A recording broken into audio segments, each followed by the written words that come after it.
বেটা কাজ করতে আসতেছিলেন, কাজের দিন আসতেছে আর ছিলাম আলাকে দিয়ে বলে নামাইছে, নামার সাথে এখানে মারামারি করে বাইতিন টানি ধরে মারছে, আমার মাথার চুল ধরে গর্তিন বাই করেছে, বাই করার পর আবার করছে কি যেই রাস্তায় দাবির বয়সে আর ওই তেঁতুলতলা ওখানে যায় আমার ছেলেটার 3 জন নাকি মারি মাথা ছয়টা সেলাই লাগেছে, রক্ত ঝাড়ে ঝাড়, বেটা আবার পাগল হয়ে গেছে। এখন আমার বেটা বর্তমানে এখন পাগল, বছর বাচ্চারা ধর বর্তমানে আমার বেটা পাগল, রাস্তার পাগলের মতো। কদিন আগে মারাইছে, মারি সারি এরকম দাবি দেয় না, এরকম হরিলা আমার এরকম হরি দিয়ে আমার জান শেষ করে ধর কত টাকা আসবে, আমার কেসটা আদমি দেয় না, আমার কেসের করে থানায়ও দাবি দেয় না, আমার হাসপাতালের বেটা 3 বেটা আমার দেয়। এই বিষয় হলো এই গোরস্থান 1972 সালে সৃষ্টি হয় এবং দাঁতপুর, খারদানি, কামালপুর, পাকুড়ের জনগণের আর্থিক সাহায্যে এই গোরস্থান প্রতিষ্ঠিত হয়।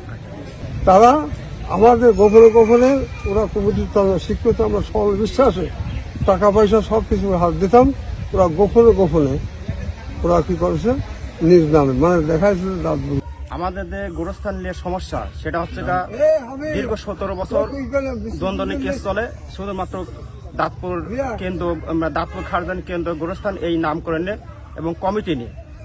আমরা আশাবাদী যারা দাঁতপুর আলারা কেস করছে আমাদের বিরুদ্ধে, আমাদের যে উপজেলা একটা রায় দিয়েছে, রায়ের বিরুদ্ধে কেস করেছে এবং নিম্ন আদালত, বিজ্ঞ আদালত এরা রায় সবগুলো রায়গুলো খারিজ করে দিয়েছে। আমরা সকালবেলা একটা অভিযোগ আসে আমাদের কাছে যে একটি গোরস্থানকে কেন্দ্র করে 2 গ্রামবাসীর মুখোমুখি অবস্থান এবং এক গ্রামবাসীর মানে ফসল কাটা ধান অন্য গ্রামের লোকজন নিতে দিচ্ছে না, এই মর্মে আমাদের কাছে একটা অভিযোগ আসে।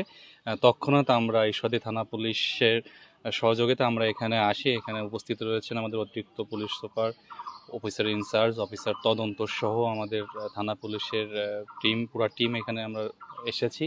মূলত এই গোরস্থান নিয়ে দীর্ঘদিন ধরে একটা বিরোধ চলমান এবং আমরা অনেকবার তাদের সাথে বসেছি, কিন্তু সমাধানে আমরা আসতে পারিনি এবং তাদের এই 2 পক্ষেরই সমস্যা হচ্ছে, যেটা আমরা বুঝেছি যে গোরস্থানের নামকরণ নেই।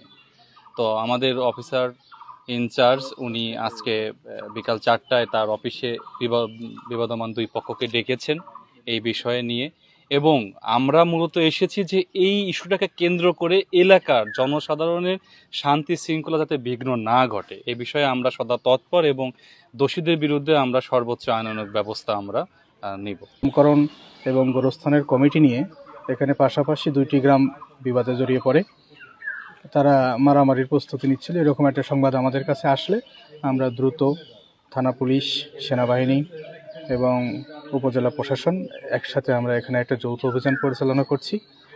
বর্তমানে পরিস্থিতি স্বাভাবিক আছে, আশা করি আর কোনো অঘটন ঘটবে না। যে কোনো অঘটন মোকাবেলার জন্য আমরা প্রস্তুত আছি।